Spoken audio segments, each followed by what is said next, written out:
This is a story time of the second worst job I've ever had in my life, and when I get into it, you're gonna be like, how the hell is this your second worst? Well, I've had worse, and that's bad. I was actually working at a car wash, and I'm feeling like you could probably assume why that might be so terrible. You might be able to assume. In New York, there's this car wash called Delta Sonic, and when you're like 16 through 20, you want to work there so bad because the tips are so good. I was like 22, and my little cousin was bringing in more money than I was, and I was like, how the hell are you making this much money? And she said Delta Sonic tips, and I was like, girl, get me a job. She has me apply, and she gives in a reference, and obviously I get called in for an interview literally right away because it's post-COVID and everyone was hiring right away. And I also mentioned that I was leaving the healthcare industry to work at a car wash because I was making more at a car wash. That is terrible. Going for this interview, and the guy that's interviewing me is very clearly trying to get me to work in the detail center, which is not what I wanted to do because you don't make tips there. I'm not an idiot. I've literally had 20 jobs. I can tell when someone's trying to misrepresent what I'm going to be doing, and I was just like, I'm not going to do that. I'm going to work in the wash, or I'm not going to do anything. He basically ended up informing me that he found me attractive, and then I was hired. So I don't know. That should have probably been my red flag number one, but it wasn't. So my first day comes around and I am like blood in a sea full of sharks. Like all these little ass boys are coming around flirting with me, being very creepy. And I'm just like, been here before, not interested, thank you. It's predominantly a male job. So like obviously any female that works there is going to get excessive amounts of attention and it's actually gross. The place where you actually get the tips is where you wipe down the car. So like the car comes out of the car wash and then you wipe it down, and men are so creepy about it because I don't know what it is. Maybe movies made them feel like it's weird. One day I'm wiping down cars with this like 18-year-old boy who's like 5 foot flat, right? He's a weird kid. Going into this conversation about like paying women for sex, and I was just like, illegal. Also weird that you're talking about that, but okay. He turns around and asks me if I would have sex with him for $10,000. No, babe, and you also would never have that amount of money in your life. Babe, you call in every day. You call in every single fucking day. I tell my little cousin about this incident, and she's like, oh my God, that's the boy who tried putting his hands in my pants at work, and they didn't fire him. And I'm like, oh, babe, we're getting him fired. Mind you, it's my first week. Like my first week. I tell my manager who's on shift, which happens to be the only female manager in the entire establishment, and she's like, oh yeah, we know he's creepy. Like, will you report it to HR so we can get him fired? And I'm like, abso-freaking-lutely, babe. He ends up actually getting fired, and I'm like, cool beans. This job is actually taking care of harassment claims better than any of the other jobs I've ever worked at. So I thought, right? But that isn't the case. I swear it gets so much worse. Go to part two. Part two of the second worst job I ever worked in my life, and you're probably still thinking, how is this the second worst? Babe, I don't know. I do not know. I think it's because I forgot to share one of those posts on Facebook that say you'll have bad luck, and I just have had bad luck my whole life. After some time of working there, I get told that I can work in the booth, which is like where you make commissions on like memberships. The person who ran the booth was like this like church girl, very praised be, very blessed be the fruit, like yeah. She did not vibe at all. Like she's very praised be and I'm very slay the house down, pussy down boots. Like we're very different. This girl like had it out for me for some reason. I don't know what it was, but she would like lie and say I was manipulating sales, and like she was just rude to me altogether. So I was rude back. Like, you're sorry, we're the same age. You're not gonna treat me like you're like my elder. Ended up getting me taken out of the booth, and no one would tell me why I was out of the booth. They were just like, oh, we're overstaffed. Like you can't be in there. I'm like, I know it's because she doesn't like me. Okay. There was a day where I had a UTI, and I've told you guys like I get UTIs all the time because I hold my pee for like way too long. I like told her I had a UTI. I'm like, I have a UTI. I'm gonna be peeing a lot today, and she literally was like, that's inappropriate. You shouldn't tell me that. What do you mean that's inappropriate, girl? Because I could tell you far worse. I end up telling my manager, like, don't ever put me in there. I don't want to be around her. Like, I don't like her. But I would still visit the booth because that's where my little cousin worked, and I wanted to say hi to her. Keep that in mind. Like, I would still visit her, okay? Keep that in mind. One day I'm working at the exit where you, like, wipe down the cars and make the tips, right? And I'm working there with this other guy who is, like, so cool. I love him. We had this thing where a lot of homeless people would always come up and take our bottles out of our trash can, which is totally fine. Like, that was normal and fine. Do what you gotta do. This one homeless guy comes strolling up next to me, and he's talking to me, and I'm not really understanding what he's saying because I'm, like, busy wiping off cars, you know, doing my job. He's got, like, this phone in his hand, and he's like facing it at me, and I'm like, what are you doing? And he's like, I want to take a picture with you. I didn't have any TikTok or anything, so there's no way he knew who I was. Like, he just was being a creepy guy. And I'm just like, no thank you. Like, I'm at work. Like, you're not allowed to take pictures of me while I'm at work. And he's just taking pictures of me over and over and over again. I'm like, yo, I'm not comfortable with you taking my picture. So then he flips the camera around and he's like facing it this way, and he's like, just take a quick picture with me, like do duck face. And I'm like, no, not gonna happen. And then I'm just like telling him no, like no.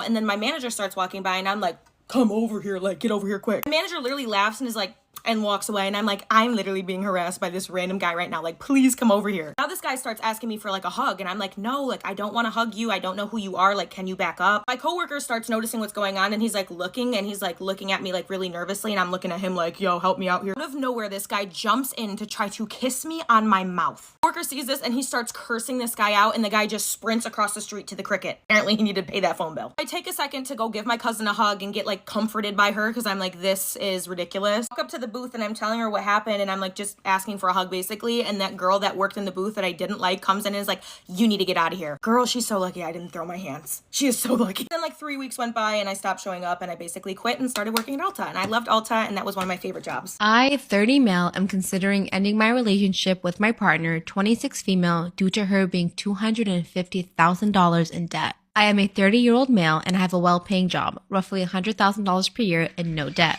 My girlfriend has $250,000 in private student loans from undergraduate private school with a variable interest rate. Recently, the interest hit over 11%, and doing the math on the loans has me devastated. Okay, before we even read on further, I am one of those people who I'm okay with you breaking up over debt, because you're not just marrying the person, you're marrying all that crap too, so that her debt becomes your debt.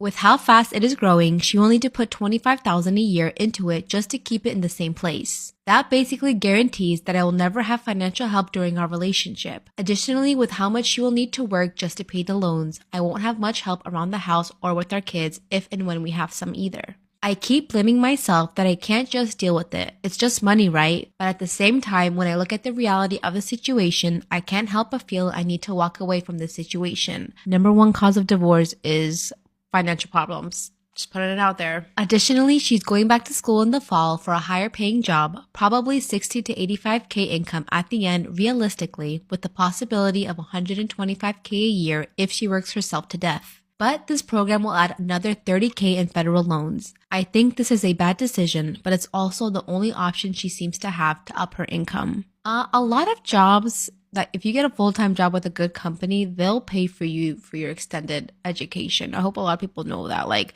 they will, a good sized company will pay you to get higher education. You don't have to go do it yourself and then get another job. I feel like I don't want to wait until I'm 45 when this debt might be paid off to have children. I don't want to put my life on hold in this way, but I also love her a lot. We've talked a lot about this and about her plan to pay it down, etc. It now feels like my options are either accept that this is reality and it will be many years before she's free of this debt, or end the relationship. Story time about how I was accused of sexually harassing my coworker. This is my story time. I did post this yesterday, but it was like 5 minutes long, so here we are. Back in 2018, I had just gotten married and my best friend was working at a company called S3 in New York City. I was so excited to get this job, you guys. I was so broke at the time. Before that, I had worked as everything. I was an assistant, maid, served at like 20 different restaurants, worked at the strip club, and I did a whole slew of other things. This job paid me $8,000 a month. It was amazing. Like, I thought I was set for life. The job was pretty simple and it was really stress-free. I had to make phone calls and sell a financial app, and I was pretty good at it. Like I said, my best friend got me this job, and it was really nice because I got to hang out with her every single day at work. Now, my desk was next to somebody called Justin. Justin was one of the salespeople at the company. I heard from a few people that before I got there, Justin was not the friendliest. He wouldn't make jokes or laugh, but after I got there, his attitude completely changed. To be honest, I had fun with him. He was a great coworker, but of course, that was it. I didn't see him as anything else other than a coworker. He and I would make jokes all the time, talked about music and movies. He would talk to me about his dating life, and I would give him advice. This man either had really strong feelings for me, or he really hated me, because he ended up getting me fired. Part 2 is a story time about how I was accused of sexual harassment and I got fired for it. This is my personal story time, by the way. The villain of the story, named Justin, he and I got along really well, and I sat next to him every single day at work. By the way, Justin was the youngest guy out of the entire company. Everyone else was middle-aged white men, while me and my best friend are beautiful and young and gorgeous. As you can imagine, we got stared at a lot. To be honest, this didn't really bother me because I've been stared at a lot in life.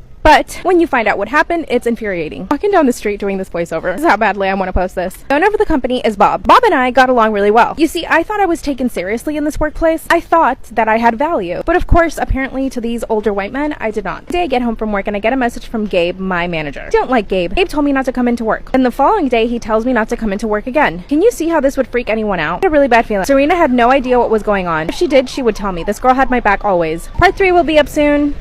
Story time about how I was accused of sexually harassing my coworker and got fired for it. This is my personal story time. Well, when I was told for the second time not to come into work, I was completely freaked out. Serena, who got me the job, asked me to meet her at Central Park. I had a bad feeling. Can you guys believe that S3 asked my best friend to fire me? They didn't have the balls to do it themselves because they knew that what they were firing me for was completely unfair. I get to Central Park and Serena tells me that they fire me. By the way, another coworker was there. His name was Jason. By the way, Jason had the same job as Serena and I and got paid a lot more. Inequality does exist. Went into a depression. I was anxious. I was afraid. worried, didn't know what had happened. Emailed the company asking what happened and they didn't want to tell me. Anyway, a couple of months later, I find out that Justin had gotten me fired. He told the boss that I was offering him blowjobs. By the way, when I got fired, Justin offered me financial help, pretended to be my friend. What an asshole. I'm a bad guy for refusing to get a tattoo, celebrating a friend's hen night. I'm 33 and I've been invited to my friend who's 29 hen night, which is next month, and I'm gladly going. Wants the whole party to get a tattoo commemorating their trip with her. But the issue is she got engaged only after being with her boyfriend, now fiance, for 4 months. She's had a string of failed engagements in the past, and I'm not exactly optimistic that this will work out. Therefore, I really don't want to be stuck with a tattoo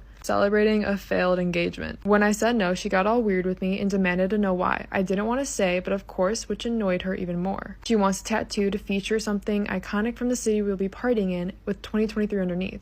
And I also find this very tacky. I really don't know what to think or do, and I really do not think I'm in the wrong here, but the rest of the party has been making comments. So I'm just wondering, am I in the wrong here, and is it wrong for me not to want to get a tattoo, especially for this reason?